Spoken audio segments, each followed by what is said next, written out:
문제를 다 겪었을 때에 모세는 하나님께 부르짖었습니다. 모든 문제와 모든 위기와 모든 갈등을 하나님 앞에 가지고 나올 때 실제적 그 문제의 본질에 대한 응답을 받습니다. 여러분이 가지고 있는 지금 봉착해 있는 현실적 문제가 있다면 그것을 하나님께 질문하셔서 하나님의 말씀으로 답을 얻으십시오.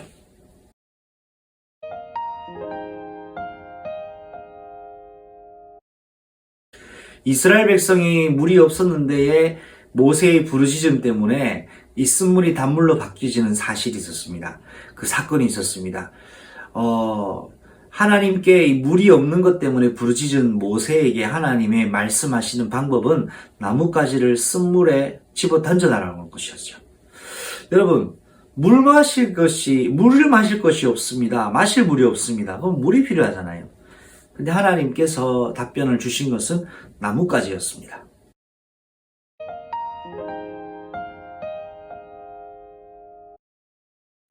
우리가 생각할 때 하나님 물을 필요한데 왜 나뭇가지를 말씀하십니까? 라고 이의를 제기할 수 있고 질문할 수 있는데 모세는 하나님 명령하신 그대로 나뭇가지를 쓴물 마라에 집어 던졌습니다. 그리고 물을 마셨더니 단물로 변했던 것을 확인하게 된 것이죠. 하나님이 이걸 통하여 이스라엘 백성에게 하나님 말씀 앞에 순종할 때 일어나는 일 가르치고 싶으셨던 것입니다. 자, 이 십자가를 의미하는 나뭇가지, 쓴물에 집어 던져진 나뭇가지는 바로 예수님의 십자가를 의미하는 상징적인 내용이기도 합니다.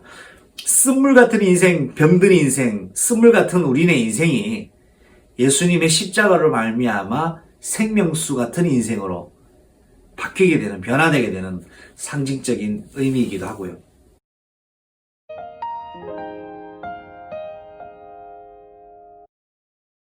이유야지 되었든 간에 하나님이 명령하시사 그 마라의 쓴물이 단물로 바뀌어지게 됩니다. 하나님은 이렇게 이스라엘 백성에게 단물을 공급하고 나신 이후에 중요한 하나님의 의도를 하나님의 의중에 있는 것을 말씀하십니다. 만일 너희가 여호와의 말씀과 음성에 순종하고 법도와 율례를 지키며 의롭게 행하여 하나님의 규례를 계명을 지켜 행하면 나는 너희를 치료하는 여호와가 될 것이라고 약속하였습니다. 이스라엘은 애굽에서 나온 이후부터 이제는 애굽 백성이 아닌 사단의 백성이 아닌 하나님의 백성입니다. 하나님의 백성은 하나님의 방법대로만 살아야 합니다. 하나님의 방법대로 살 때 완전 승리하게 됩니다.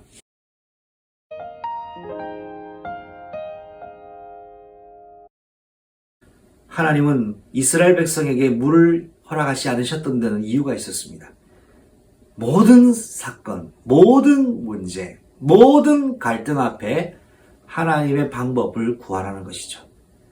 이스라엘 백성에게 하나님은 광야를 통과하는 과정 속에서 하나님이 원하시는, 의도하시는 바가 있었습니다. 그것은 바로 우리의 노력과 우리의 의로움과 우리의 애씀이 아닌 하나님께 질문하고 하나님께 해답을 가지며 이 광야 여정을 통과하라는 것이죠. 저와 여러분을 인도하시는 절대 주권자 되신 하나님은 오늘도 여러분에게 하나님의 크고 놀라운 비밀한 일을 가지고 여러분을 인도하고 계십니다. 여러분에게 일어나는 모든 일들이 우연히 일어난다는 사실이 아니라 하나님께서 허락하신 의도가 있다는 것을 찾고 생각하는 그런 중요한 묵상 기도가 회복되는 날 되기를 바랍니다.